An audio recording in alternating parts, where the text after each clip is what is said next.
and I should have some kind of name for this, and I did think initially of Weird Al. Yeah. But I kept thinking, what's a Mormon version of that? Weird Helaman, weird. Like I went to almost every other place, right? Yeah. Weird Zechariah. I don't know. and I'm not kidding, by the way. I went to Wikipedia and looked up names in the Book of Mormon that start with A-L. Well, and I didn't have to go any farther than A. Yeah. Before I slapped my forehead really, really hard. Yeah. Yeah. I was just like, oh, there it is. Yeah. But I'm serious. I didn't think of that initially. I felt so dumb. And the ideas were coming. I don't know. I think I did 25, 30 songs in a year or two or something, And I remember towards the end of that realizing, I needed to get this out.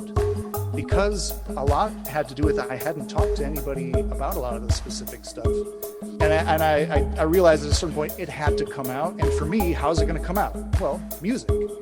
And probably some comedy.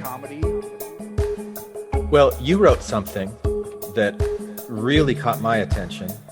I spent a lot of time growing up and well into recent adulthood plagued by low self-esteem and also very self-conscious about the way I looked. Never happy with my teeth or hair or head shape or facial expression. Now I wish I'd been more concerned about the way I thought. I could have spent a lot more time smiling. And I love that, Eric. Talk to me about that. What made you put that up there on Facebook, that's what you wanted to share with people, and what's that journey been like for you of like learning how to love yourself?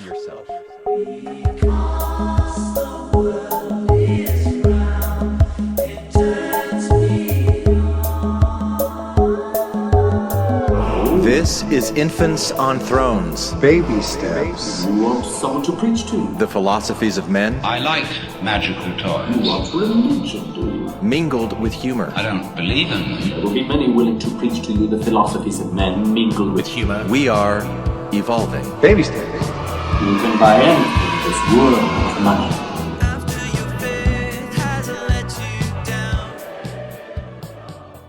Look for the good in everything.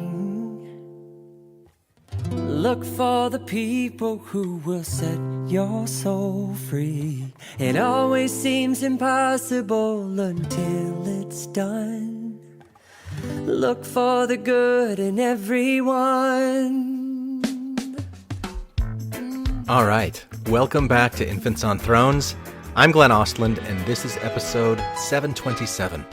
The Life and Times of Weird Alma, a.k.a. Eric Herman. Now, first of all, Eric, I'm really sorry that this has taken me so long to edit and publish. Now, we recorded this back in the end of January, and it's just been sitting for months. But it's so good. It was so fun to go in and edit today and put in all the songs because Eric is a really talented guy who has written some really amazing parody songs.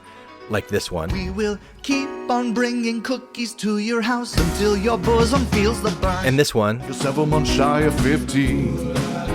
You're dutiful. And this one. Those mummy scrolls, they turned out to be just a funerary text. And this one. Don't spank your monkey or polish your knob. And this one. If you point out something's bad, then they'll say you must be mad. They'll attack your real intent while dismissing what you meant. It's gaslighting. And I'm going to share a few of my songs with you as well. So it's going to be a very musical episode today. I hope you enjoy it, because it's going to start right now.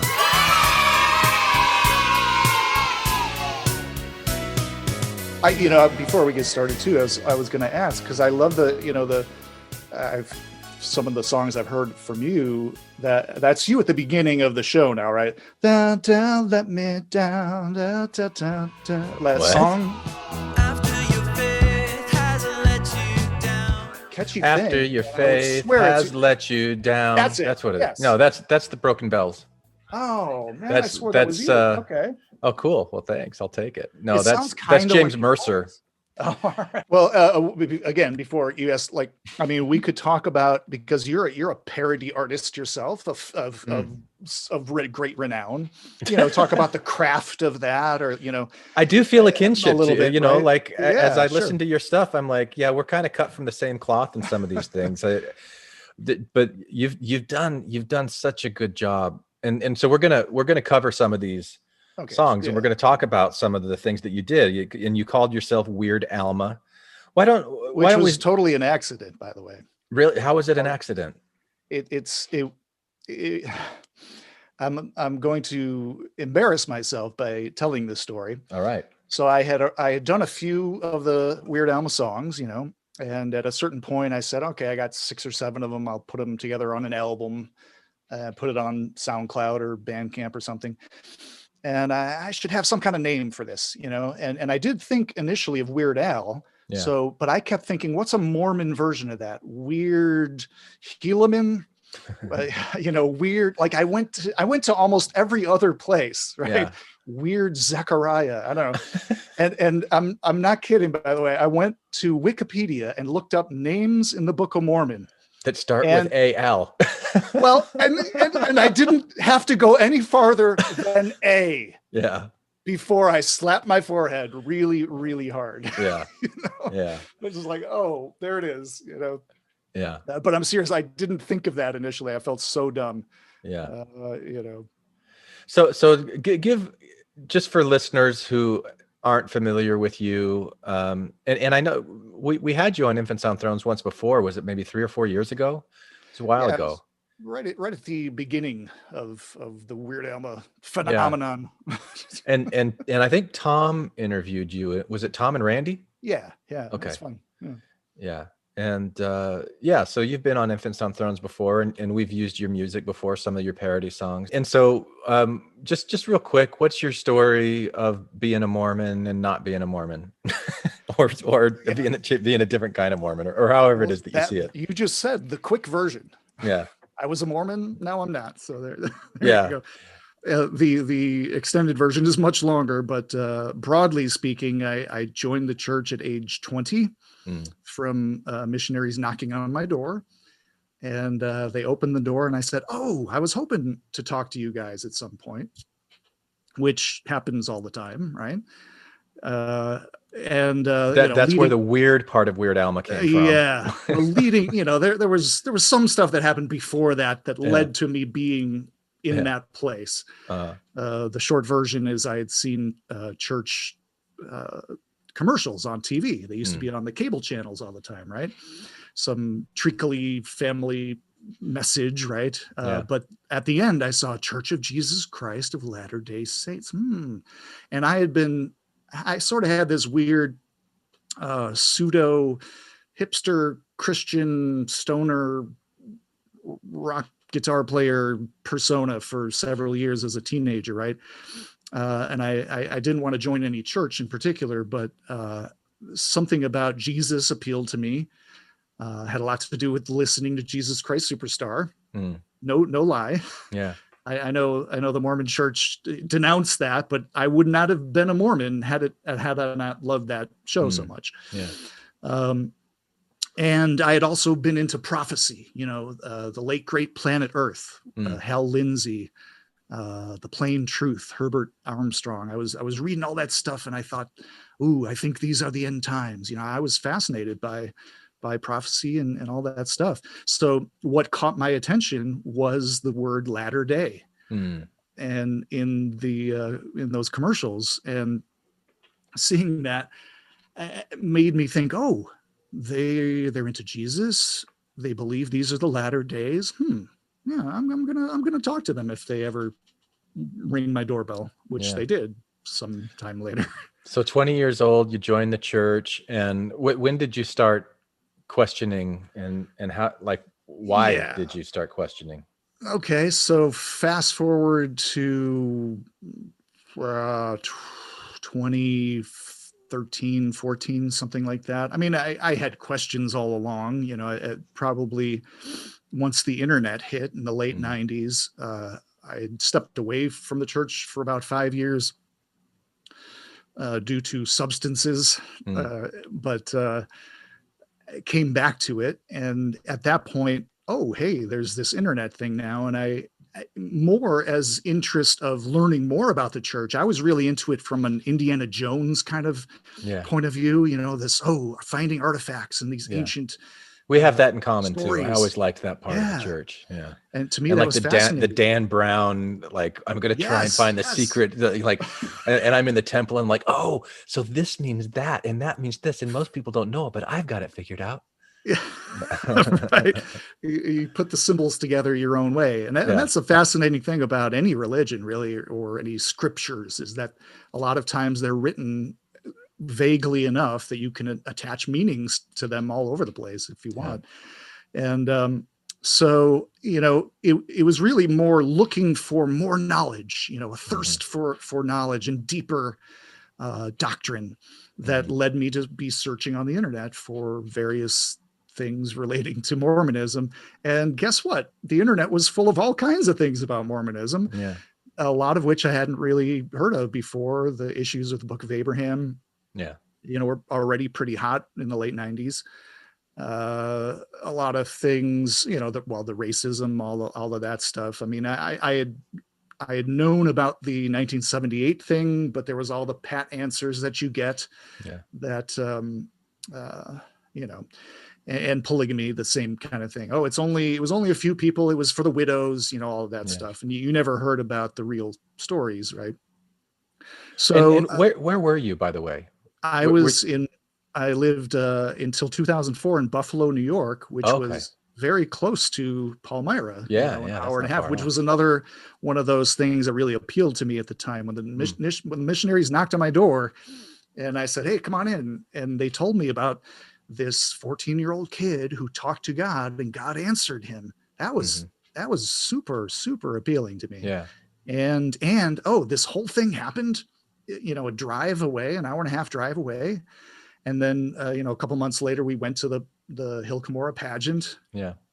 And that was, a fascinating experience to me at the time. Yeah. That was actually the real first time I was confronted with anything anti-Mormon.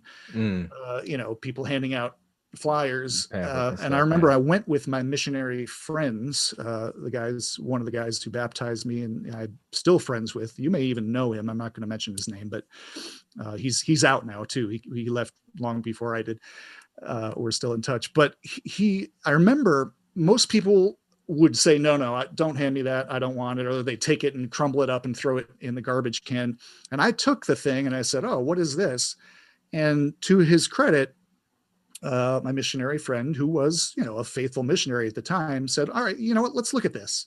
And we sat there and we went through the things, and so that was the beginning of me. Do you remember what was on there?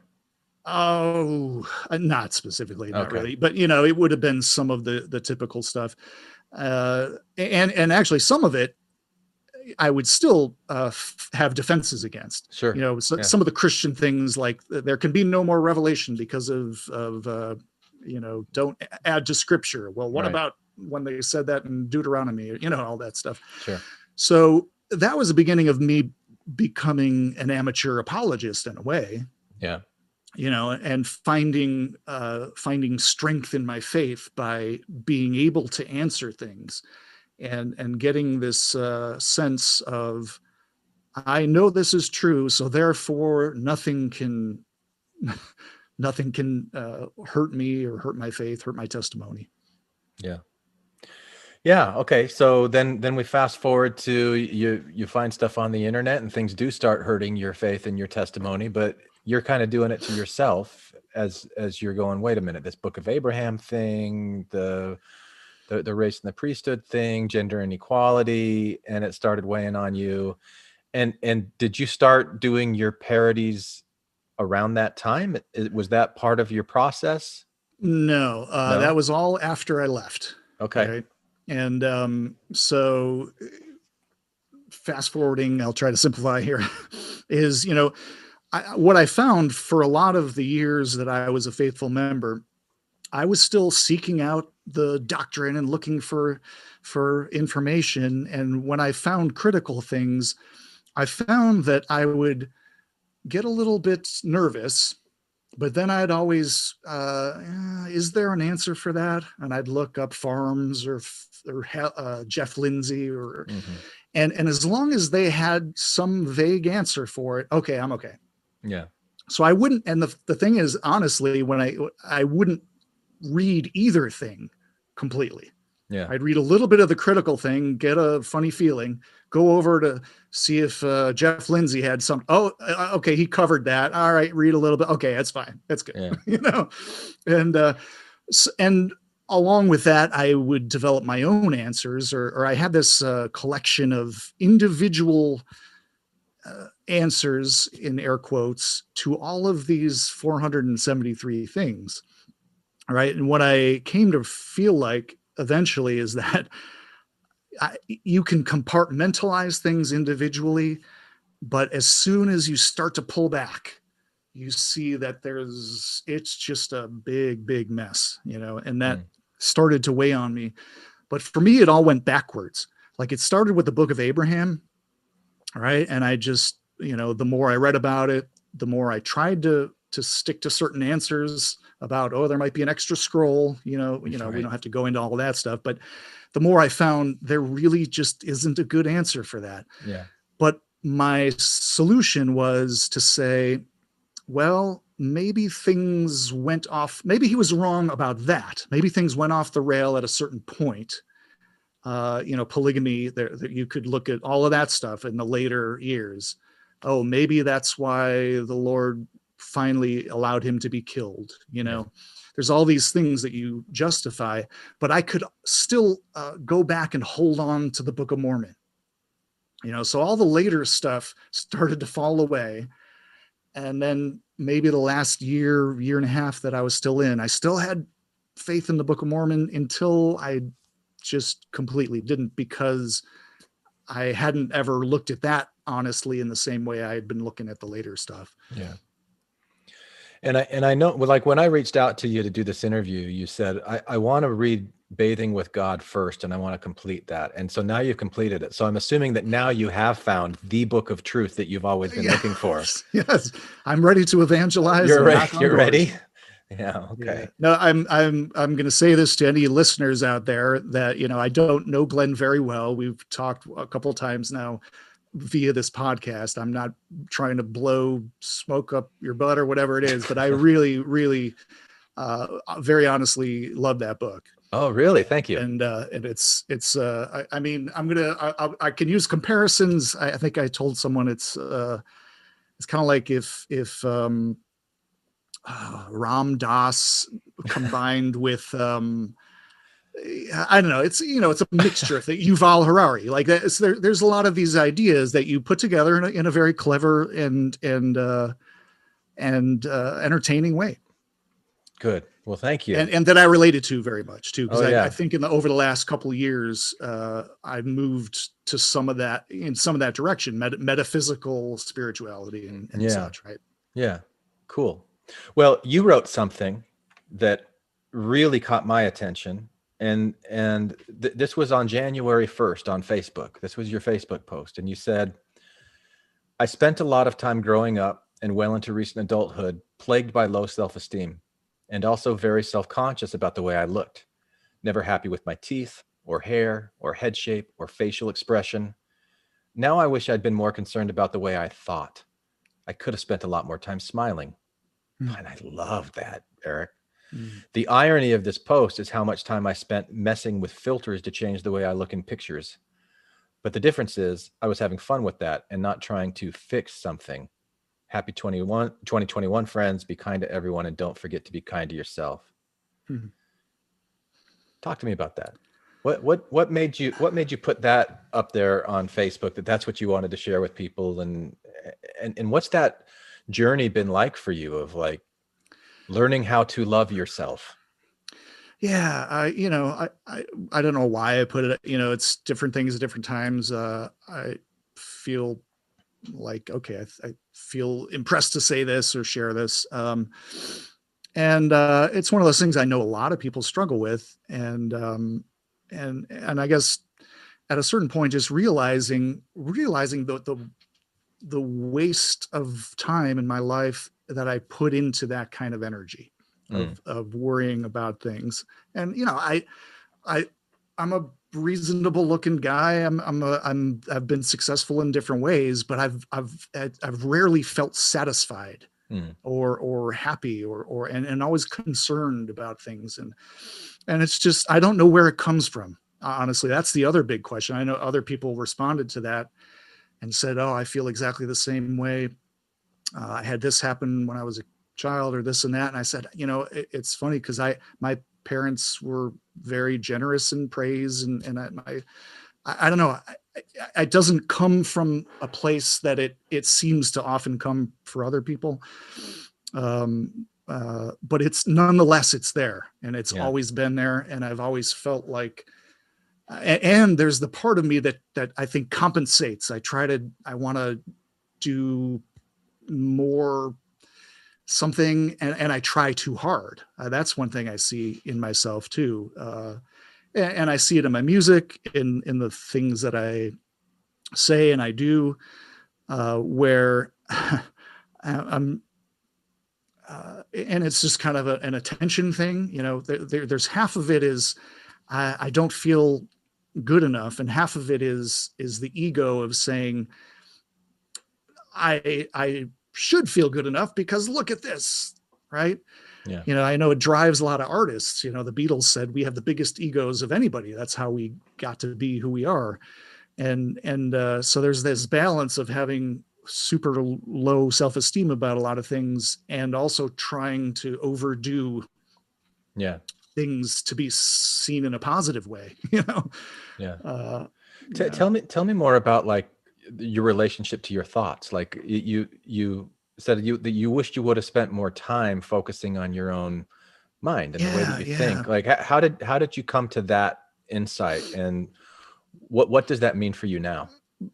I should mention also that by posting that when I did, it's a reflection that in a lot of ways, I feel like I've moved past that. And over the last couple of years, right? It's still there. Like it's still something, you know, a concern, but I do feel in a healthier place to be able to share that. Yeah. And as a realization, like, oh, you know, we have such a precious little time here, as specks on a speck in a solar system, in a universe that could be one of billion universes, you know. Yeah. What are we doing with this time? And the concerns that we have, they're so personal. They feel so personal to us, but they also get in the way of us being able to just be who we are and create the best that we can, and just offer something to the world, to life. Yeah. All right, you're talking about like these thoughts of self-doubt, anxiety, that sort of thing. Worry, and what do people think? And, you know, I don't know. It's very self-conscious kind of feelings that I've had for many, many years. And it's, I think, again, I'm able to hide it fairly well. You know, I go out and go to a party, or, you know, meet people, and I can be sociable and all that, and I love to be with people, but it also, there's also this inner dialogue. And it's one of those things that I think you realize. My sweetheart is a middle school teacher, right? And she reminds me of what a terrible time that was, when you thought you were just so different and so distressed and had all these issues, and then at a certain point you realize, oh, just about every other kid had that too.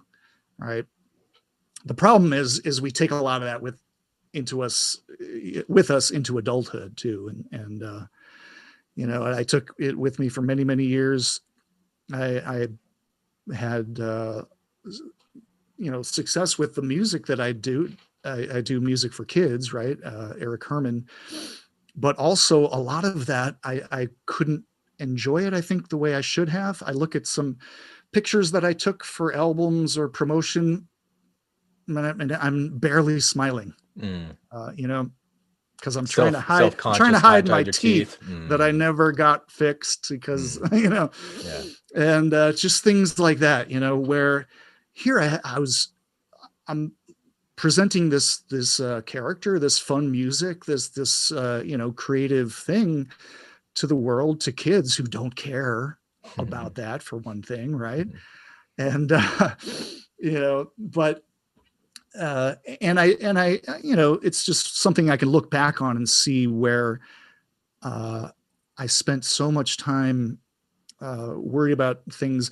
A friend of mine once said, worry is a waste of emotion. And I always loved that, because, there's a time for all things happen, a time in the future when something might or might not happen. There's a time when someone might feel critical about something you do. But if you don't even know that, or if you don't know if that thing is going to happen at some point in the future, why spend the extra time now stressing about that or thinking about that? Right. Yeah. It's so hard not to, right? But, Right.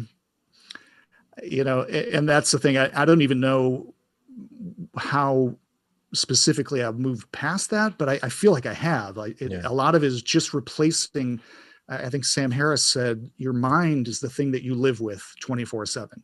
Your life, live with, in, through. Yeah. Yes. It is your life. Yeah. So, your body changes, the people that you interact with change, the environment changes, your job changes, but your mind is the thing that you've always had.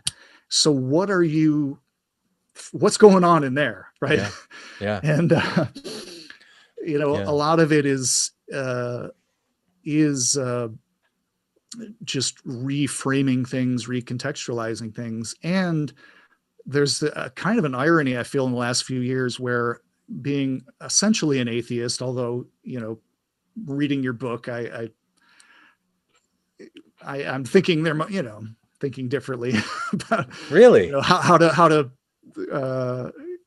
to describe that or define that, I suppose. Because I relate, there is, I love I'm going to have a difficult time saying specific things because I've crammed your book in over the last week. Sure. I was hoping but God is doing, like, it's what's happening. Something, am I remembering that correct? I don't know. You wrote it. You don't remember every word of your book? I don't remember every word of it. Yeah. So one of the later chapters, it's in there, is that, we are part of what God is doing. And you don't define God as any kind of mystical, bearded person, right? But, you can define life, whatever that is, on the macroest of macro levels. Yeah. And say that, we're part of that. We are, even though we're a tiny, tiny part of it, we're part of what's happening there. Yeah. And realizing that everything is so temporary, and that at some point this version of Eric, or whatever this is, will be no more. Right. Will be, it's almost in a sense a relief, because okay, whatever things I might worry about, they're not going to matter. Yeah. Blues Traveler, it won't mean a thing in 100 years, right? Yeah. And go ahead. Let's finish your thought. So, as the more I'm somewhat, I guess, nihilistic, the more optimistic it makes me about the present. Like, it doesn't matter that much. And I don't mean to say that dismissively, like nothing matters. Right. No, it just means that I can do the things I do and not worry too much about, what people are thinking, or if there's some important meaning or legacy attached to it or something. Yeah, I like that. And I like that you focused on worry. And it sounds to me like you recognize that when you worry about things, it has an impact on how you feel. And, my sweetheart, who I live with, her name's Cammie. And one of her favorite movies is Eat, Pray, Love. And we watch that every once in a while. Have you seen it? I have not. No. So it's Julia Roberts, and she's portraying Elizabeth Mitchell, who's an author. And it's a really cool story. Just like of self-discovery, the way that she just kind of is really dissatisfied with her life. She leaves everything behind. She goes and she travels the world, and she just goes through this series of really difficult changes. And it's cool to watch her transformation. And at one point, she comes across this guy who they're like at some kind of meditation retreat or something like that. And he says something to her like she needs to learn how to choose her thoughts the way you would choose your clothing. And love that line. I love that line. And I think that line kind of expressed itself in Bathing with God as like the way that you would choose from a Chinese buffet or something like that, like when you've got all these options in front of you, because that's my experience with it. When I would go to a Chinese buffet and I'm like, there's this sesame chicken that is just delicious, but I feel like shit after eating it, but I would just eat and eat and eat and eat. And you have these thought patterns that we do all the time, whether we're beating ourselves up because we don't like the way that our teeth look, or we're worrying about how things are going to go in the future, or worrying that we did this thing in the past. I think there's some utility to worry, but like at some point, I agree with your friend, it could just become a waste of time. And really, like we're creating this sense about the world in our heads, in our minds, that we're always living in and through. So yeah, I really resonated with that when you posted that on Facebook, and it made me think, I want to reach out to Eric. And I think you also had, and I don't remember if you contacted me or if I contacted you, but after that interview recently that I did with Jake, you said, yeah, there were some things, the way that Jake expressed some regret over Brother Jake stuff and Infants on Throne stuff, and the way that I've expressed some, that was kind of immature and infantile, of course. And you kind of feel some of this the same way about some of your Weird Alma songs. So I asked you if you'd give me some Weird Alma songs and we could talk about them. So you gave me a list of like your best hits, or just my personal favorites. Your personal favorites. Yeah. And then, conversely to what you're talking about, I didn't mention this, but we can, some of the ones that I'm like, I don't know, maybe I could have. Yeah. Well, maybe we'll do that up in a follow-up episode, but this one, I think this will give us plenty to talk about here, because you gave me about 5 or 6 songs. And then are you going to record, or you perform one live for us here? I can. Yeah. I have actually a new one. Like a debut, semi-new song. Very cool. I wrote most of it 2 years ago, and I never finished it. But Awesome. Okay, I'm excited. So the first one is a song called "You'll Be Back," and you said that you're somewhat critical about it in retrospect, but it was essentially the first Weird Alma song and the favorite of many. You say the church isn't true and you're planning on leaving today. You'll cry in your tea and your coffee while we watch you wither away.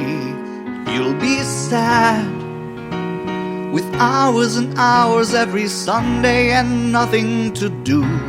It will drive you mad with 10% more of your income burdening you. You'll be back, wait and see. You will miss the pure misogyny. You'll be back one of these days, and you'll help us keep on bashing gays. Temples rise, and the growth rate falls, but we'll keep on building swanky malls. And if you just won't return, we will keep on bringing cookies to your house until your bosom feels the burn. Da da da da da da da da da ya da da da da da da ya da da da da da da da da da da ya da da da da da da. You say our doctrine's hateful and you can't abide, but you should just be grateful God's on our side. And we can't change the doctrine, 'cause it's eternal doctrine. But when we change the doctrine, we'll say that it's the doctrine. forever and ever and ever and ever and ever. You'll be back, it'll be great, and you'll help us buy more real estate. You'll be back just the same, with an asterisk beside your name. You'll have doubts and you'll have fears.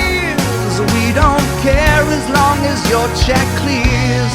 And if you can't be cajoled, we will tell your friends and family to avoid you till you come back to the fold. Da da da da da da da da da ya da da da da da da ya da da da da da da da da da da ya da da da da da. Everybody. Da da da da da da da da da ya da da da da da da ya da da da da da.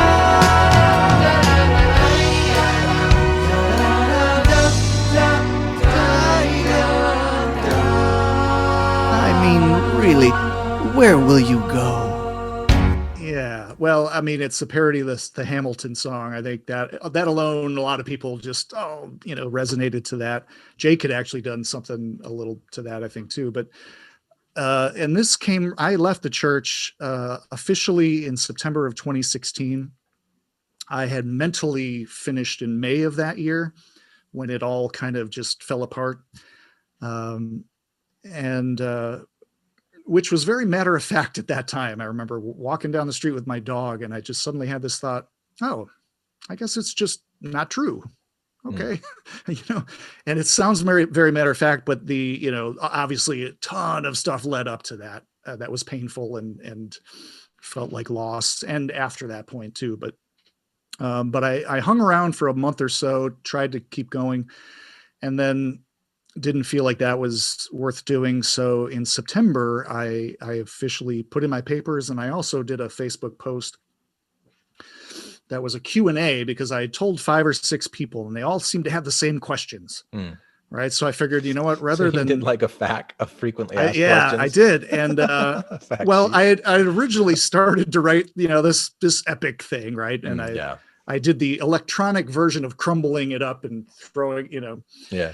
And I had learned from a couple friends of mine who left some years before, don't get into the details, right? Yeah. Because, but I did find that the few people that I had told kept asking the same questions. So I figured, you know what, I'm going to make an announcement, and then I'm going to just answer all those questions.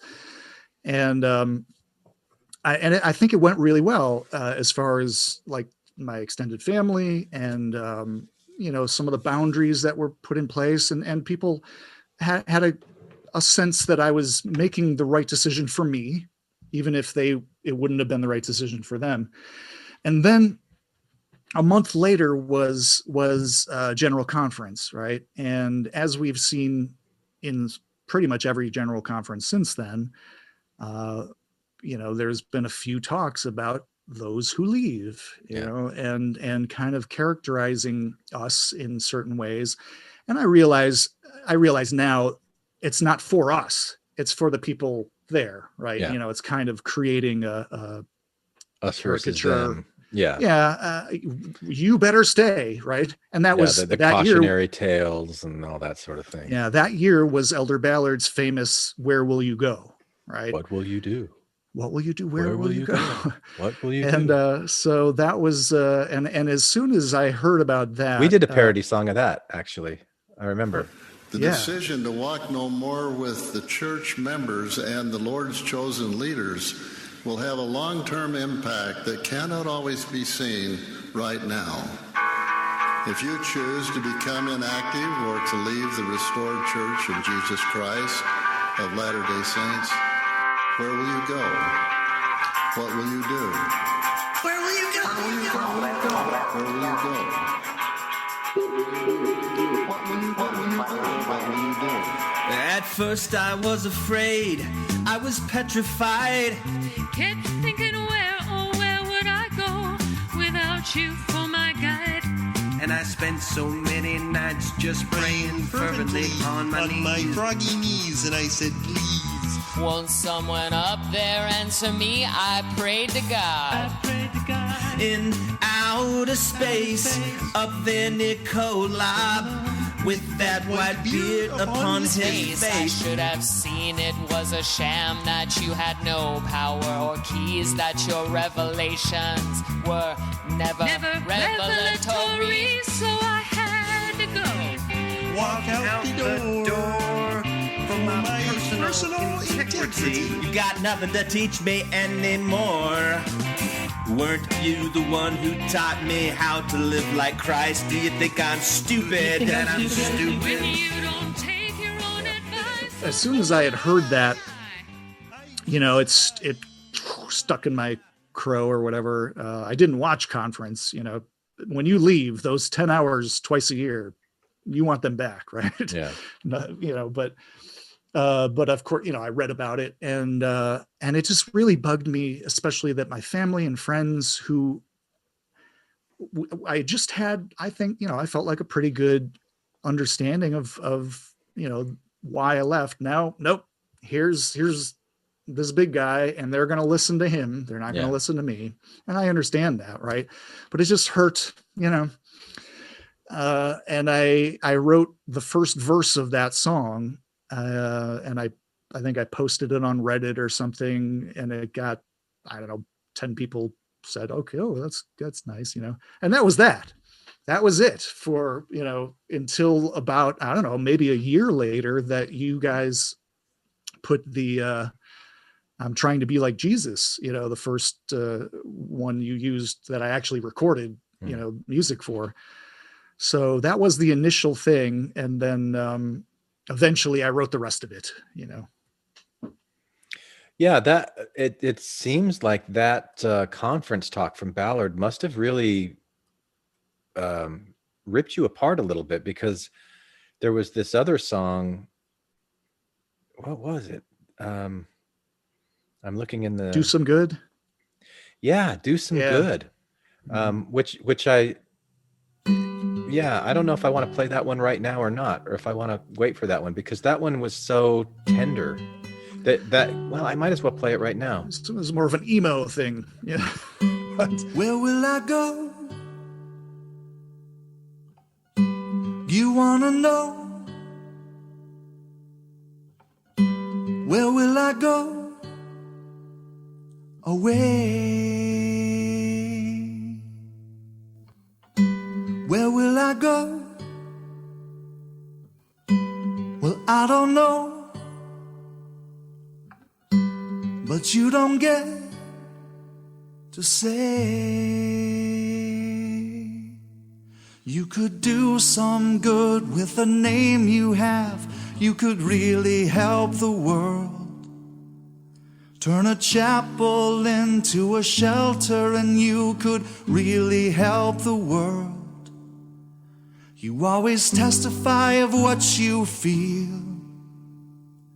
Well, how about something real? If you can do some good, then do some good. Do some good with the name you have.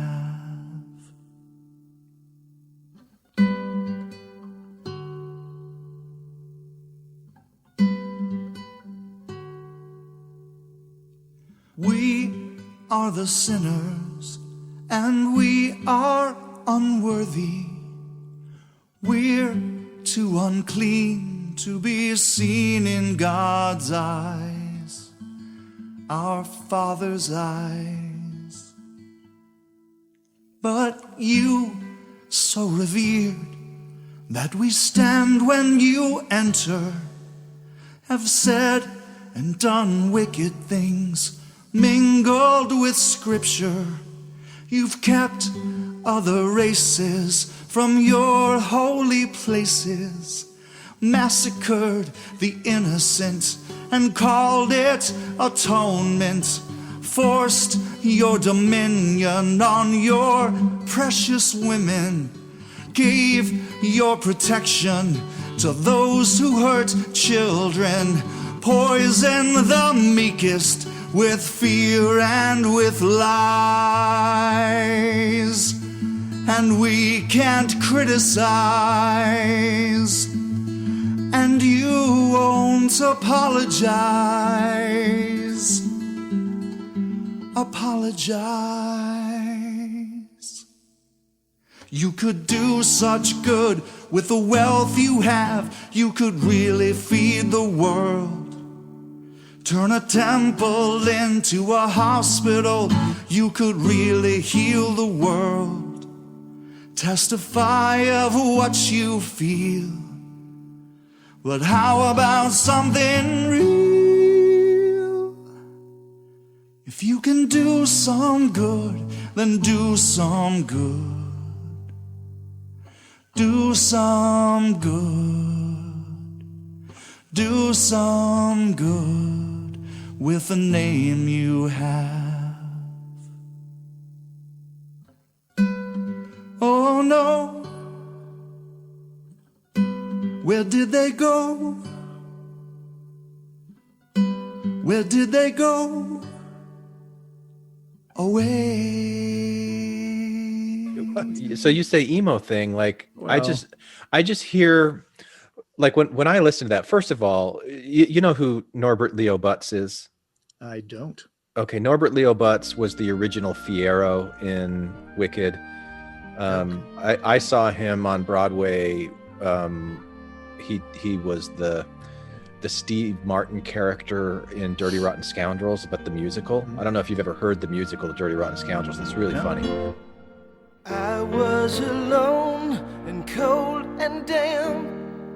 I tried to fly, but both my wings would cramp till you came along and lit the lamp to guide me to my exit ramp.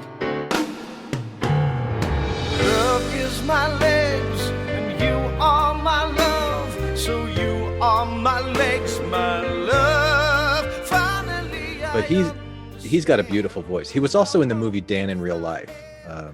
He was in that. But your voice has a quality that sounds to me so much like Norbert Leo Butz, and it's beautiful, Eric. Like you've got a beautiful tone. Thank you. To your voice, and I really heard that in this one. That it just seemed like there was so much pain, and it also seemed like it was a response to Elder Ballard. Yeah, and well, I mean, the context of that song is that's the last song that I've put out under this moniker or whatever. Actually, I even named it different. I said Weird Alma the Younger to do some good, because it's not a funny song. It's not a parody song. It's just an original song. And yeah, it was coming from a different place, but being, critical as it is, it felt right to, use the Weird Alma title, so to speak. But that is the last thing that I've released until the new one that which we'll hear at the end of today's episode. Fantastic. Yeah. But yeah, and that was really just a lot of things. And I think, that was very cathartic for me. Actually all of Weird Alma was very cathartic for me. I didn't even realize this until much later. I did the interview with you guys, Tom and Randy, and then with John DeLynn. And I remember kind of like not even understanding at that point what I was doing, but okay, I guess I'm doing this thing now. Right. Yeah. And the ideas were coming, I don't know. I think I did 25, 30 songs in a year or two or something, and the thing with Jake and I remember towards the end of that realizing, I needed to get this out. Yeah. Because a lot had to do with, I hadn't talked to anybody about a lot of the specific stuff, in my family or other people. I kind of, all right, I'm just going to do my thing. And I realized at a certain point it had to come out. And for me, how's it going to come out? Well, music. Yeah. And probably some comedy.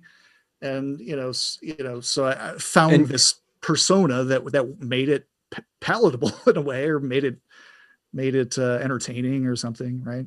Yeah. And you can call these parody songs, but there's also quite a bit of satire Yeah, sure. You know, and just that whole kind of like facetious, sarcastic approach of. So you probably know that I wrote a dissertation that I never finished, and so I didn't get the PhD. But the topic was Mormon humor, and I studied these theories of humor, and it became fairly clear to me that one of the ways that people use humor is a way to create some emotional distance between things. And so when I hear you tell me that it was really cathartic for you to do these songs, it just kind of like you're looking at yourself, you're separating what you believe from what you don't believe, the things that you revere or that you used to revere to now you're allowed to not revere them, and you're allowed to ridicule them and actually say these things are ridiculous. And you do that. You've done it in a really stylistic, creative way that I'm sure has helped a lot of people go through that process as well. Thank you. And you mentioned that same thing when you talked to Jake recently. And I was about to say that really struck a chord with me. And I said, yes, that's exactly what it was for me. And then Do Some Good coming at the end of all that was a way to kind of set aside the humor a little bit and say, all right, you know what? You know, you have this name, Church of Jesus Christ, and I'm not seeing that name used in the way that I ever thought of it, you know, and you have such great potential. I mean, it gets very biting in the middle there, the second verse or whatever, but really it was kind of more encouraging than anything like that. And I still believe this, you know, you could do some good with the wealth you have. You could really help the world. I mean, good God, you know, $100 billion. Yeah. And it's not for me to tell them what to do. And I'm also past the point where I feel as tied to being concerned about that. Yeah.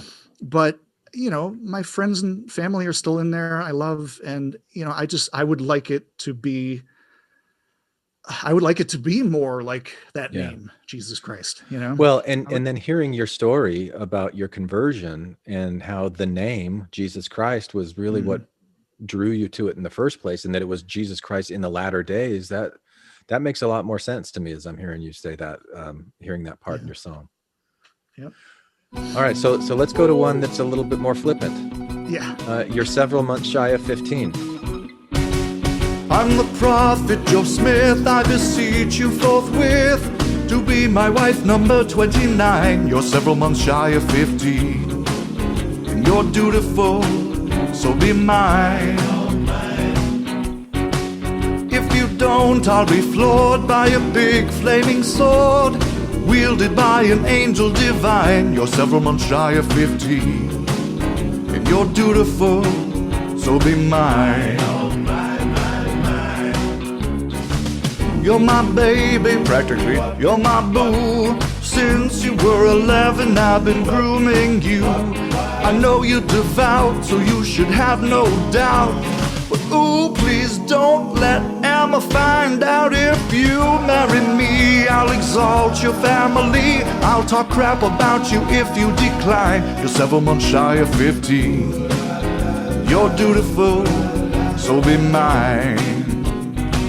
You're several months shy of 15. You're dutiful, so be mine. By the way, my darling girl, would you mind burning this recording after you listen to it? You see, we don't want... Excuse me, sir. Burning audio... Oh, that's right. Thank you, William. Darling, that's my secretary, William Clayton. Right, so burning an audio file means to make a copy of it, and that's the opposite of what I want. So, tell you what, my dear, burn the email that I sent you with that record. So you can't burn email? You can't burn an email? Well, hell. Then you know what, my dearest Nancy. Sarah! My dearest Sarah, I hate to ask you to do this, but how about you just destroy your whole computer? Destroy it like a printing press, that's what I say. That usually solves everything. Sir, the cloud? Ah, the email will still be in the cloud. Well, you know, It doesn't matter anyway. Who's going to go poking around for that? Fawn Brody, Mormon League. You know, some days I wish I had stuck with the treasure-seeking thing. Oh, that reminds me, William. Yes? For next week's schedule, let's set aside that Kinderhook translation for now. There's another writing project I'd like to start working on. I call it Illinois Smith and the Raiders of the Sinking Indian Treasures. That's brilliant, sir, brilliant. Yes. Oh, and in other business, did I tell you what happened with those enemies of the church that visited Nauvoo last week? No, you didn't, but sir, we should probably stop the recording. What the hell did I do? here. Killed them all, of course. Oh, that's more than you should really say, sir. Well, I mean, I didn't kill them, but when you have Danites, might as well use them, right? Talk about that one. Well, you know, as strictly from the art form of parody, I know you probably felt this every once in a while. You know, you're looking for these things that connect, right, to ideas, and every once in a while you just hit on something really good. You know, that just. And although the funny thing about this is the song was already pretty creepy with Ringo Starr singing it. I believe Ringo was 37 at the time, talking about a 16-year-old. But guess what? I was able to find a way to make it even creepier. Yeah, but he was doing a cover of it, right? Yes. Yeah, it was maybe still a little creepy. Was it Bobby Darin? I don't remember the original. Yeah, that sounds right. Bobby Darin. I think he was also in his late 20s or something. Yeah. No matter, it's just a creepy song. Let's put it that way. But age was different back then. I think you covered that in the song. But I think, you know, and the things I looked for when I tried to do these Weird Alma songs, and believe me, there's a number of failed attempts, you know, songs where there was a germ of an idea there. Oh, wait, this could be, no. But you're trying to find something that feels like the right fit for the idea that you're trying to get across, right? Oh, and that that was just one that you know, I was particularly happy about. Do you remember there was one that I did where I put together like I didn't do a complete song of any of these songs. I did it like a medley. Yeah, it was like a medley. It was kind of like I was doing my pseudo Casey Kasem voice and you know, like the disco hits from the Mormon church. And the last one in that line was More Than a Woman by the Bee Gees. Oh, right. And just like, I think you and I have that same kind of affinity towards, like, I want to take what it says, but just twist it a little bit so that it fits this other context. So you're more than a woman, Joseph Smith singing to Fanny Alger and saying, more than just another woman to me, you know, or something like that. Just another one. Yes. Yeah. More than just another woman. I'm going to do a quick shout out here. A lot of people over the last few years have emailed me and contacted me and sent me ideas and things. And a lot of them are great. I don't think I've used any of them. And usually, well, no, usually the reason is it's something I had already done. And or the theme I've already done, and especially polygamy came up again and again, and I always came back to that song. You're several months shy of 15. Like I think I've said about what I want to say there. Right. One person though did send. I can't remember his name. So if you're out there, I would have liked to credit you, but I can't remember. He said an idea for the Turtles, as sung by Brigham Young. How does it go? Happy Together. Imagine me and you and you and you and you and you and you. Just going on. The record skips. Yeah, like, and I thought, okay, that was a really good idea. I might have done that, but fun. All right, Not Like a Real Egyptian. The Book of Abraham is a work of LDS scripture, don't you know? Translated by Prophet Joe. He got it from some old mummy scroll. He claimed that it was written by the very hand of that Abraham. But the experts say, oh hell no, the whole thing is just a lousy sham. Egyptologists say all of it's way off, oh way off. Not like real Egyptian.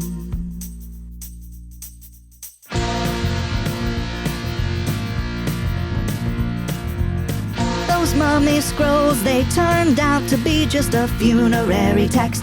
No, Abraham, say it ain't so. It left many faithful saints perplexed. Joseph also tried to translate the pictures from off the scrolls he had, but the experts say, oh hell no, his translations all were really bad. How could he a prophet be when it's way off, oh way off? Not like real Egyptian. None of the characters on the papyrus fragments mention Abraham's name or any of the events recorded in the Book of Abraham. Mormon and non-Mormon Egyptologists agree that the characters on the fragments do not match the translation given in the Book of Abraham. Scholars have identified the papyrus fragments as parts of standard funerary texts that were deposited with mummified bodies. These fragments date to between the 3rd century BCE and the 1st century CE, long after Abraham lived. LDS.org.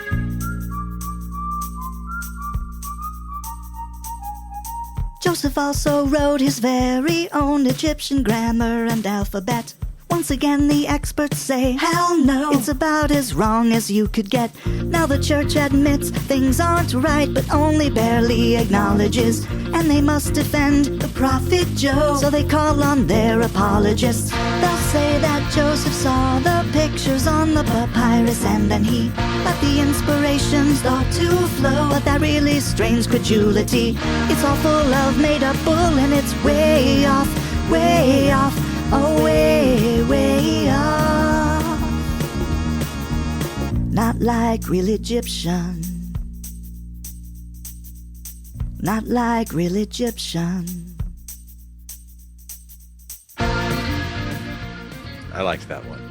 But I like that song too. It's a nice callback to that was the 80s, right? Yeah. Yes. Well, as I've joked, Bill Reel and Radio Free Mormon did a 3-hour, Book of Abraham episode, and I sent Bill a message and I said, well, what you guys did in 3 hours, I did in 3 minutes. That's right. So, yeah. Just saying.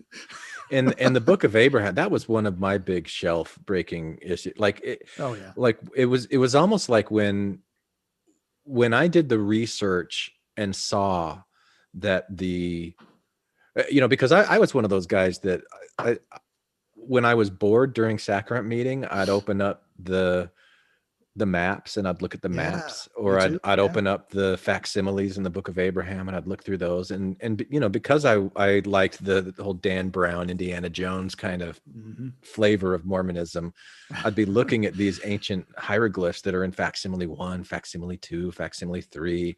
Right. And the ones that were like, must not be revealed to the world at this time. I'm like, ooh, I can't wait to find out what that is. So I was always so entranced by these facsimiles. And then when I saw that Egyptologists that can actually read what it says, that's printed in the freaking scriptures, like, yeah, that's not what that says. Even though we've got these nice little footnotes that say, this is Habashish and whatever, like these Coptic jars underneath the table are these gods. Like, no, that's where they put the guts of the person that they were embalming or whatever, it's just like, it's just not what he said it was. That's when I really kind of gave myself permission to doubt and be like, oh, okay, maybe there's something to all this doubt that I've been feeling at this point. So that was the Book of Abraham was a really big thing for me too. I think the key for that to me also was realizing that, oh, guess what? People in America had no idea of Egyptian at the time. Yeah. What do con artists take advantage of? Yeah. Information he was an expert at doing that and assimilating things from his environment and using them for his thing. It's in a way is kind of brilliant, but not something I want to commit my life to. Yeah, not anymore. Not anymore. Yeah. And committing your life to either on the promoting it or kicking the shit out of it, because you can only do that for so long too. Yes. Yeah. And I think we had started talking about that a little bit with Jake. And I've had similar feelings where it's like, I needed to do that. Like I said, I realized that at a certain point I needed to get this stuff out of me, and that was a fun way to do it, I suppose. But also at this point, you know, I've, for one thing, I've done it. I've covered a lot of the things, pretty much everything I think I felt I needed to cover. Yeah. Although I don't want to ever rule it out. Sure. You know, and I'm not going to say I'm retired completely, because you never know. You never know. Yeah. Weird Alma could be resurrected. Well, speaking of things that you need to get out of yourself and having fun doing it, you wrote the song "Don't Beat It." See what I just did right there? Yeah. See what I did there? Segue. Good segue. The bishop said, now that you're turning 12 years old, a deacon interview we will have to hold. So I said to myself, I'd better do what I've been told and don't beat it. Don't beat it. He could have asked about my spiritual state. How much compassion do I demonstrate? But mostly he just said, you should never masturbate. Don't beat it. I know you wanna real bad, but don't beat it. Don't beat it. Don't beat it. Pornographic smart, don't read it. Don't spank your monkey or polish your knob. Let your little factory do its own job, and don't beat it. Don't beat it. Don't beat it. Don't beat it. I told him I have tried as hard as I can to not give in to urges like some worldly men. But it gets really hard, oh, so much harder when I don't beat it. I don't beat it. He said, now trust me, I can truly understand, but you'll be fine if you obey the Lord's command. Just hold that iron rod in the palm of your hand and don't beat it. I know you wanna real bad, but don't beat it. Don't beat it.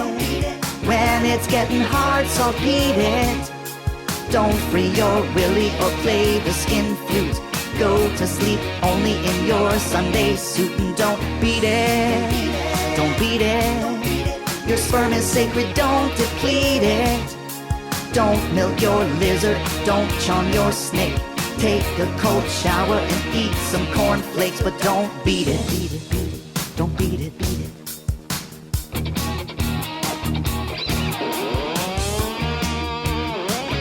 Whoa. He's really got a handle on his instrument, huh? Look at his hand going up and down so fast. I wonder if he can pull it off at the end. Here it comes. Don't beat it. Don't beat it. If you get the urge, don't feed it. Don't pull your taffy, don't yank your crank. Put temple pictures inside your spank bank and don't beat it. Don't beat it. Your body's holy, don't mistreat it. Don't grease your sausage or play solo sax. And let me know all about your private acts. Yeah, another one of my favorites. And, you know, there's not a lot to it. Like, this is, you know, it's not. Did you look up all those euphemisms, or were they just off the top of your head? Well, I mean, I knew probably half of them, but, Yeah. You know, there's some fun ones in there.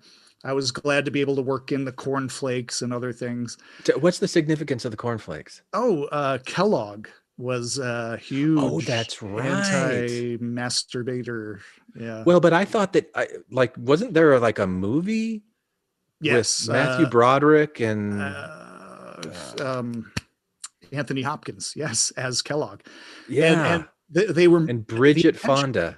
The intention was that cornflakes are so bland that they will not excite you in a way that makes your hormones agitate. But what I remember about that movie is like a mutual masturbation scene that like made me like really curiously uncomfortable when I watched that as a Mormon. I don't remember it. I did watch it, years ago. I don't remember anything. Yeah, because there was something about like vibrators. Yeah, to probably. promote like a female orgasm or something, but saying that you shouldn't orgasm or masturbate. I don't remember what it was. Okay, so that was the cornflake Kellogg reference. All right. Yeah, gotcha. yeah. Although my favorite part of that song is when I figured out what to do during the guitar solo. I won't spoil it. If you're going to play it, you can hear it. But, it's one of those things like you're doing a parody song. Okay. It's easy enough to cut out intros or cut them down. You don't want too much like extra space here. Well, here's this very iconic guitar solo, right? Yeah.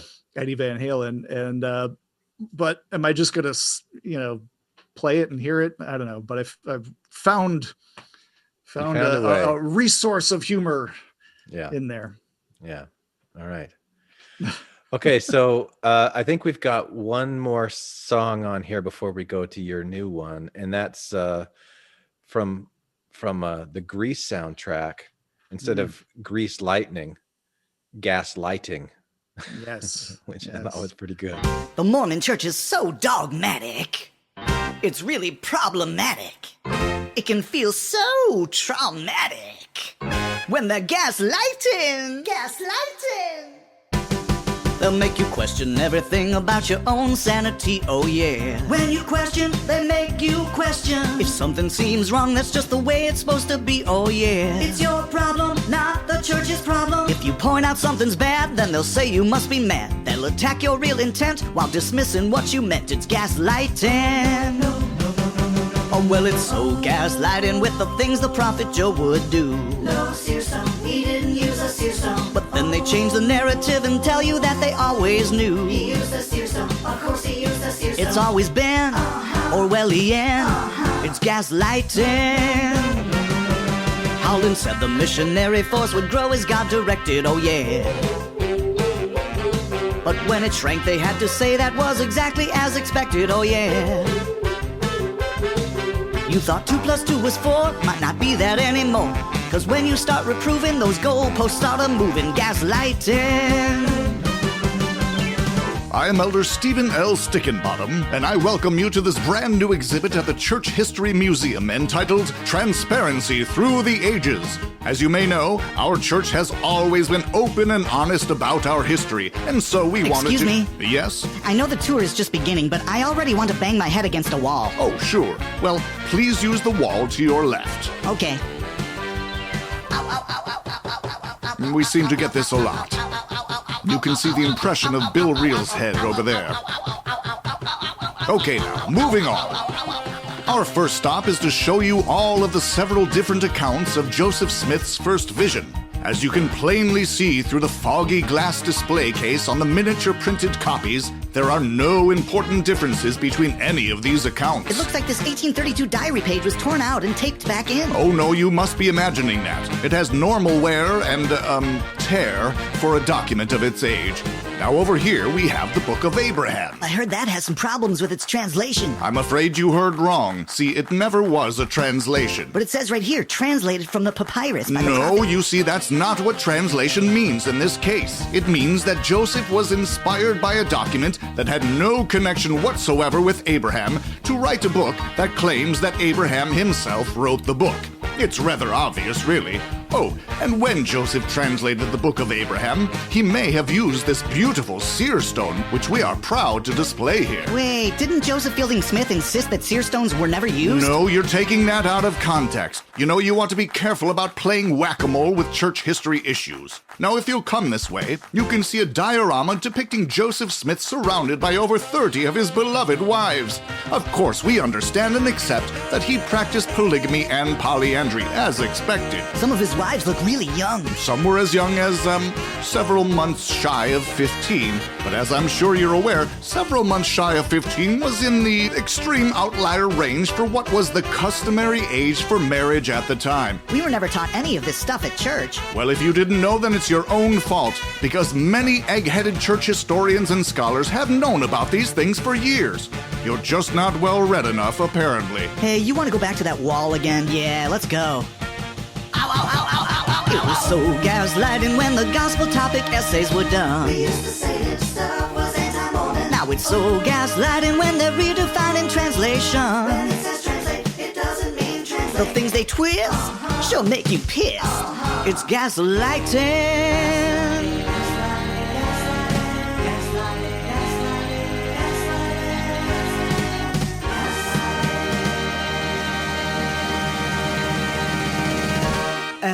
And that's got a long in the what do you call it in the middle? Not a guitar solo, but did you extend that so that you could talk more? That was another thing too. Is you know, a lot of times when I do these songs, if there was some kind of guitar solo or some kind of instrumental break, well, can I do something? Can I throw something in there? Yeah. And this song in particular, I liked the idea of it. I liked the way the ideas connected to the theme and the but there wasn't humor, right? Other than that middle section, it's not really funny per se, or there's not really jokes. I don't know. I thought I mean, there might not be like punchline joke kind of thing, but it tickled my funny bone with how spot on some of these like denial of you know, like the whole gaslighting thing. I mean, it's clever to do gaslighting out of grease lightning, as it is. But yeah, I thought it was pretty funny. I like so that was just an idea of how can I sort of describe gaslighting, you know, and just the character of a church historian official and a little tour through the church history department. You know, I thought, all right, that's me having fun. Yeah, and sharing that fun with the rest of us. Cool. So you've got another one that you're going to perform live here. So tell me a little bit. Set this one up. I'm going to attempt to perform it live. Yeah. This could be disastrous. Could be, but it's not really live for when people are hearing it. If it's that bad, I'll tell you, please don't use it. Yeah. I don't know. Can you hear the guitar okay? Yeah. Okay. So this was something I started to write this 2 years ago, right after the reversal of the 2015 policy. Okay. Right. Because it struck a nerve again. You know, it's one of those things. Even by that point, I think I'd already do some good out. I wasn't really super inclined to do any more Weird Alma stuff per se. But then they reversed the policy, which is great, except it hit that nerve of the way they did it and what they said around it. Yeah. You know, this is an act of love that we're reversing this. Well, that's what they said about when they made the policy in the first place, right? Yeah. Which was revelation, you know. I remember that bothering me really badly when Nelson gave that talk in Hawaii. I was watching it live with my daughter and my mother-in-law, and just, boy, when he said that was a revelation, I had this feeling, you know. I guess you would call it the spirit or the opposite of that, you know, something just, man, anyway. So the reversal and some of the language they used around that inspired me to write most of this. And I had music in mind, but I never finished it at the time. And I thought, you know what, I'm going to try to finish it last night. Nice. And, so at some point I'll probably record it, and, you know, it might be a little different. We'll see. All right, here we go. People claim the Church of Jesus Christ of Latter-day Saints is hateful and hurtful, but that's not really true.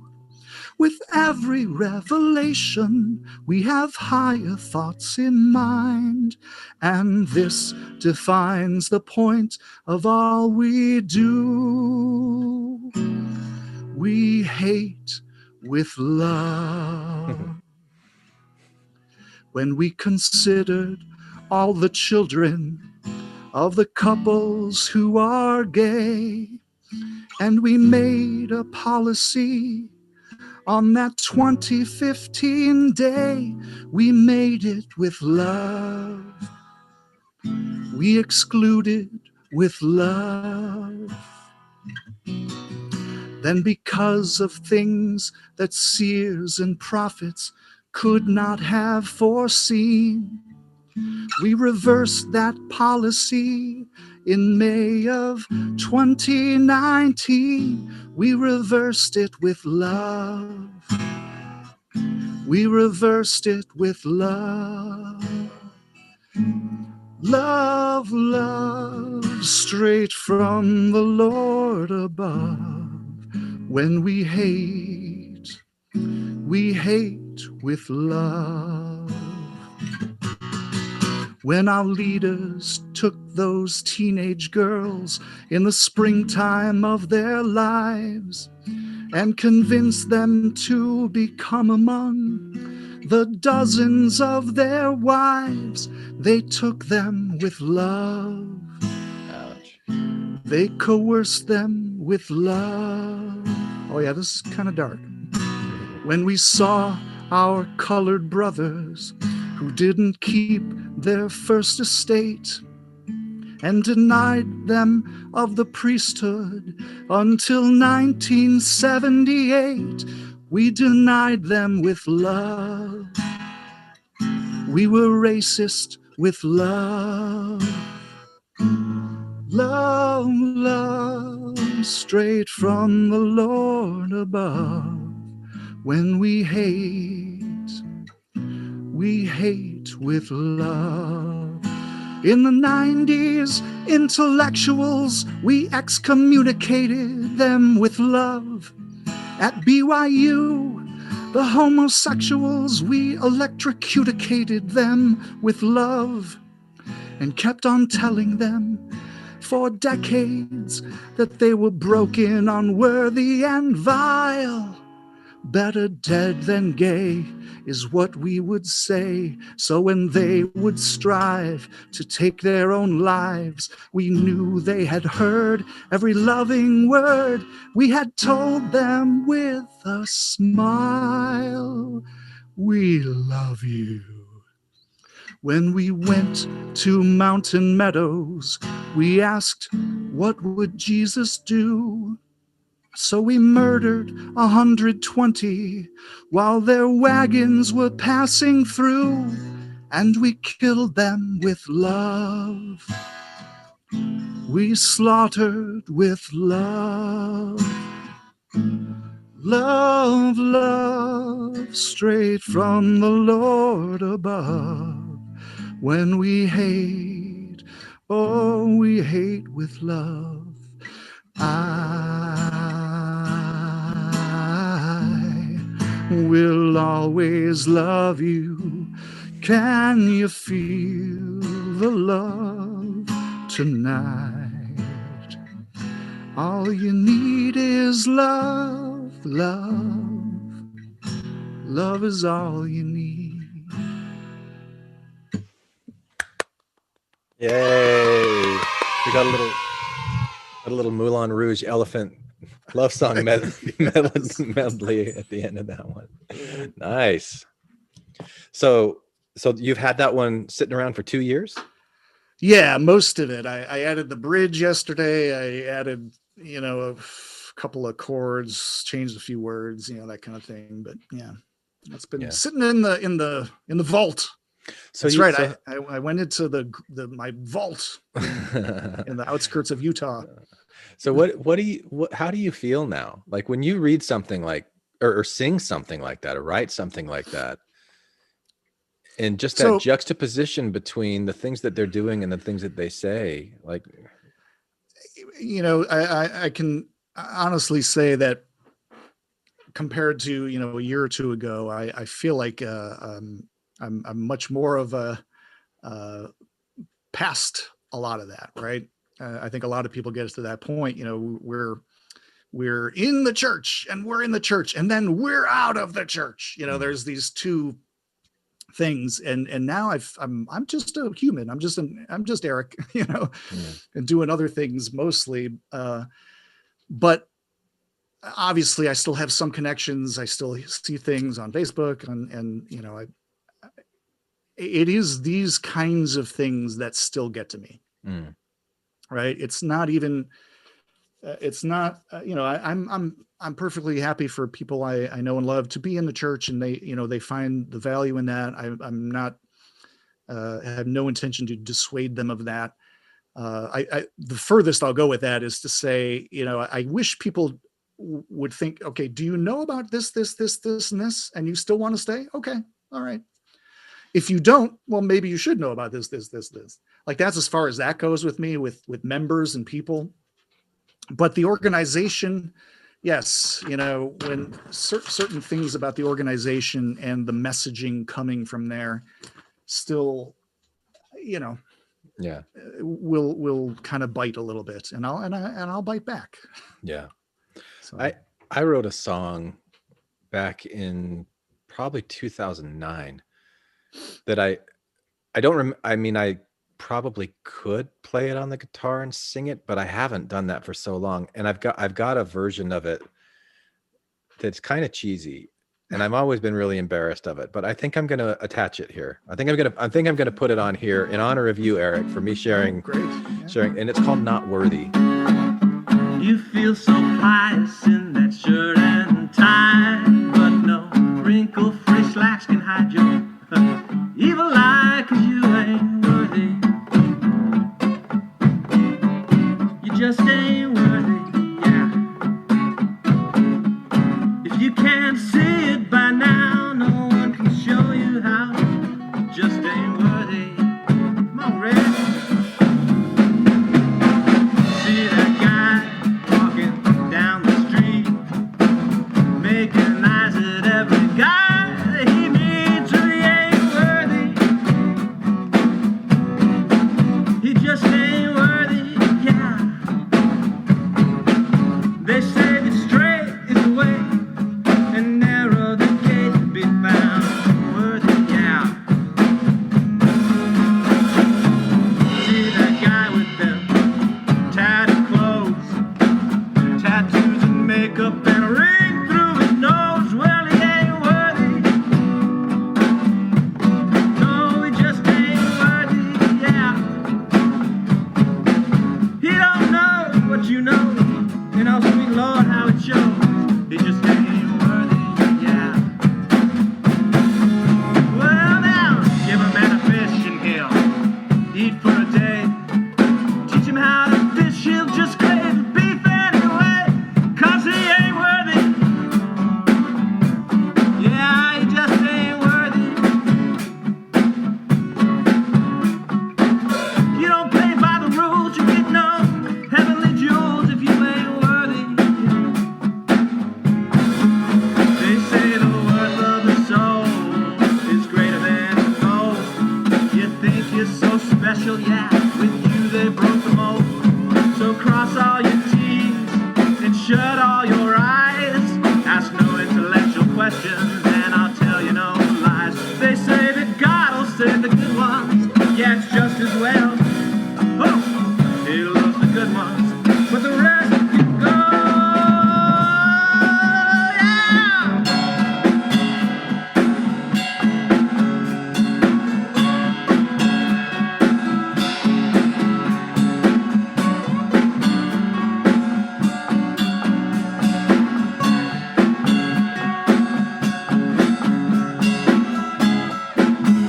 Yeah, yeah.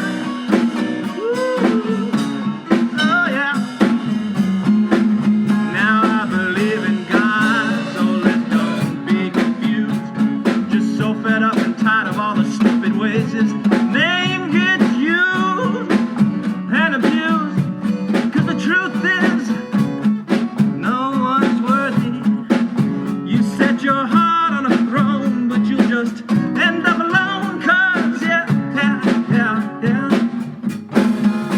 Well, we're all in this together. We're all in this together. Yeah, we're all in this together.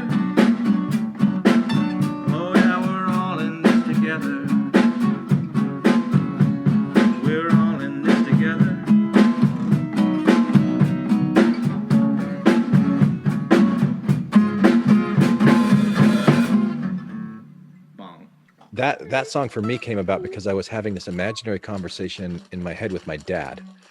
And this imaginary conversation, to kind of take us back to what we were first talking about with thoughts in our minds. Mm-hmm. Here I'm creating this conflict for myself because I'm imagining that my dad's telling me that I'm not worthy. And sure, that maybe was based on things that he might actually say, but he never really actually did. I was just having this conversation, and it was pissing me off. I got to say, going back to your book again, a couple things. I don't know if you listen to the song "Magic Beans" that I had sent you. No, when did you send that to me? Oh, I emailed it a week or so ago, and I said, "Boy, as I'm reading the first couple chapters of this book, this song, which is the title track of my next album, my kids' album, it's some of the same concepts, at least in my mind, the way I'm just, it's kind of abstract-ish, existential a little bit." Once upon a time, there were magic beans thrown away onto the dusty ground. Soon a beanstalk was growing all around. From those magic beans, the magic beans made everything. All at once it was, and then it was, came to be maybe just because. 'Cause they're magic beans. Magic beans made you. Everything you've ever done and seen came from just a tiny magic bean. And now you're a magic bean. We are made from magic beans. The DNA is in our genes, with ups and downs and in-betweens. What do you believe it all means? For me, it means magic beans. Close your eyes and see.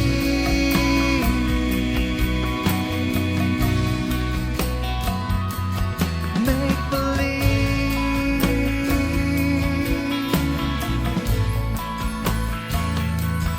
Make believe.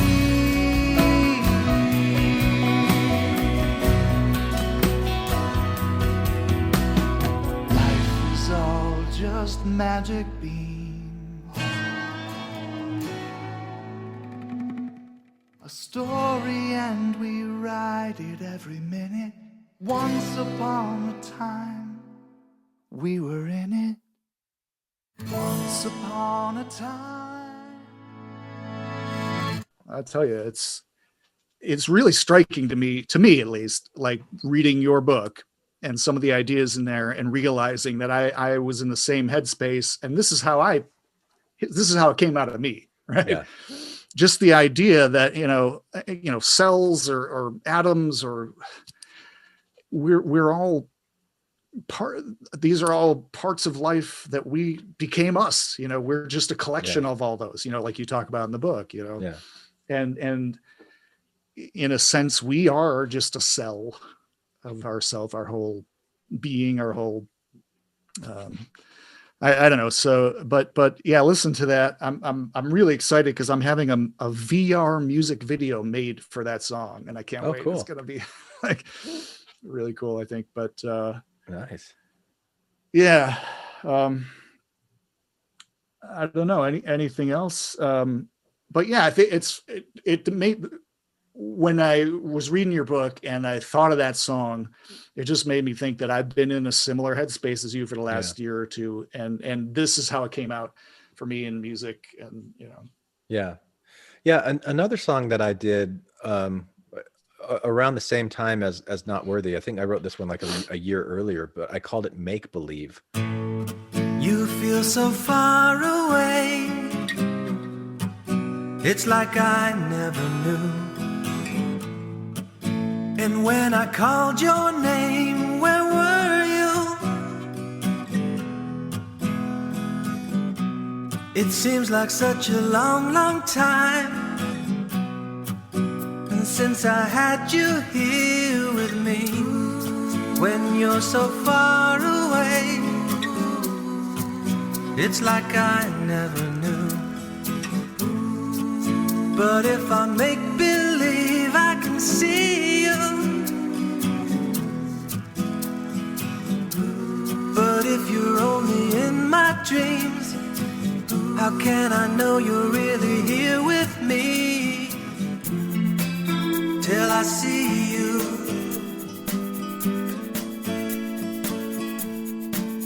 When I see you.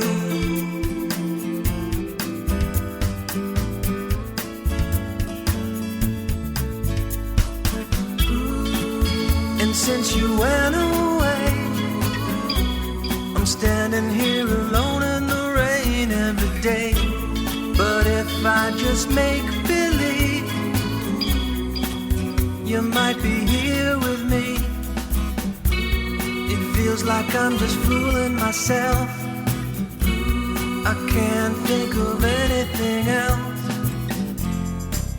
till I feel you.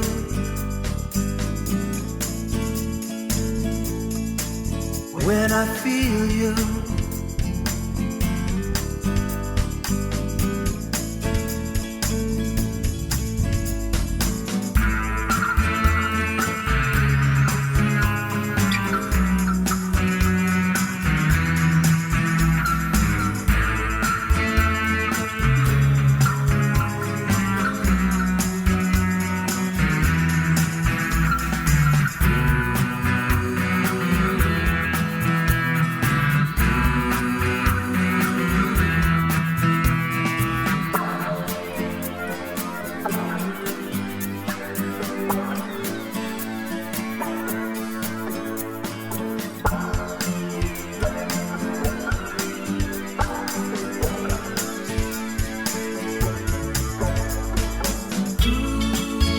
Since you went away, I'm standing here alone in the rain every day.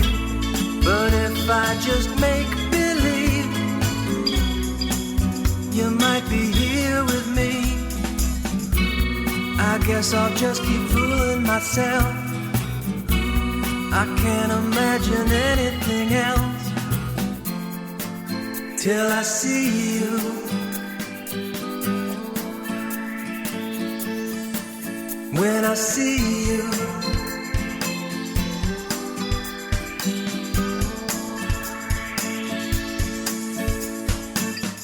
Teach me how to make believe.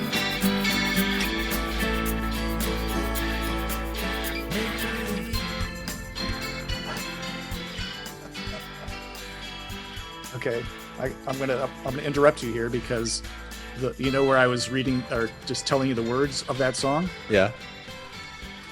The very next part that I didn't get to. Close your eyes and see, make believe, make believe. Mm. Yeah. So yeah, I had the song "Make Believe" in it, and it was like my. When I read Richard Dawkins' God Delusion, and I'm like, oh my gosh, I'm a six, just like he is, a de facto atheist, and I was thinking about like times where I was just in this bad marriage, and like there was a song, "Where Can I Turn for Peace," that just was always haunting me because I'm like, okay, now I don't have anywhere to turn for peace because I don't even believe in God anymore, and it feels like like I still have this drive to pray to a God for comfort, but I don't believe in it anymore, and I just was so distraught, and so I wrote this song that was kind of like to God, like, you seem so far away, it's like I never knew, but if I make believe, I can feel you, but if you're only in my dreams, how do I know you're really here with me till I see you? Nice. You know, it's stuff like that. So maybe I'll play that one. Well, the value of belief is, is still, there's still some value. Like your thought, like you say in the book, your thoughts shape your life. Yeah. And like we talked about earlier, right? Yeah. Well, Thanks for jumping on, Eric. It's been a nice conversation. Is there anything that you want to say to wrap it up? Yeah, I just want to say a big thank you to everybody over the last few years who's downloaded the songs or sent me messages or said many kind things about the songs, and I'm really glad that people have enjoyed them and there's been some value. It was great value for me to create them. And where's the best way for people to reach you these days?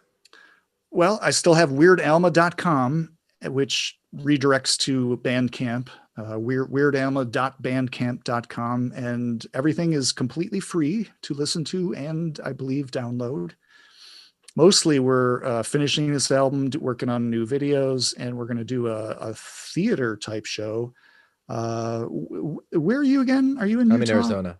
Arizona. I'm not sure if we're planning to, we're in the Northwest, so we're going to hit Seattle and Portland and probably get as far as like Salt Lake, but probably not Arizona. Yeah. But, and it's going to be more of a kind of a full theater stage show type concert event. Really, I'm really excited about it. So cool. We're spending a lot of time this year working on that. Eric Herman, just look up Eric Herman on Google or YouTube, and there's videos and songs and stuff you can check out. So, Magic Beans is the album coming later this year, and I'm really excited about that. Well, thanks again, Eric. It's good to talk to you. Yeah, you too, man. Put down the weapons that you use against yourself. You don't need them anymore. Hey there, thanks for listening all the way to the end. Now, I really hope that you enjoyed today's episode. I have more to say about this topic, and I'm going to do that with a follow-up behind-the-scenes sharing time episode on Patreon. So, if you're in a position where you can throw me a few dollars each month to support the work that I put into creating this podcast, please come and support me on Patreon, where you'll also get access to additional content. Did you know that I also create sharing time episodes that are available only to Patreon subscribers? I've been doing that for a few years, so there's a lot of content there that you can have access to. So please come and support this podcast if you can. I greatly appreciate it. Hi, this is Hillary. Matthew, Ryan, Carol, Keith, Ashley, and I like to play bingo online while listening to Infants on Thrones. You can comment on this episode on the website, infantsonthrones.com. And if you really like what you hear, give the Quorum a 5-star rating and write a short review on iTunes. I did. Anyone for the closing prayer? My worst crime is an inside job. Dark thoughts taking over like an inside mob. I tune into the scene between the eyes and take a breath. Thank you for listening to Infants on Thrones. I sit still and watch the thoughts float past me. Never mind the future, never mind what the past be. I like to jump and let the universe catch me. Free fall, watch the beauty blow past me. I keep my pockets light, destination in sight. Keep my actions elevated to compassionate heights. I'm walking past the fight, laying down arms and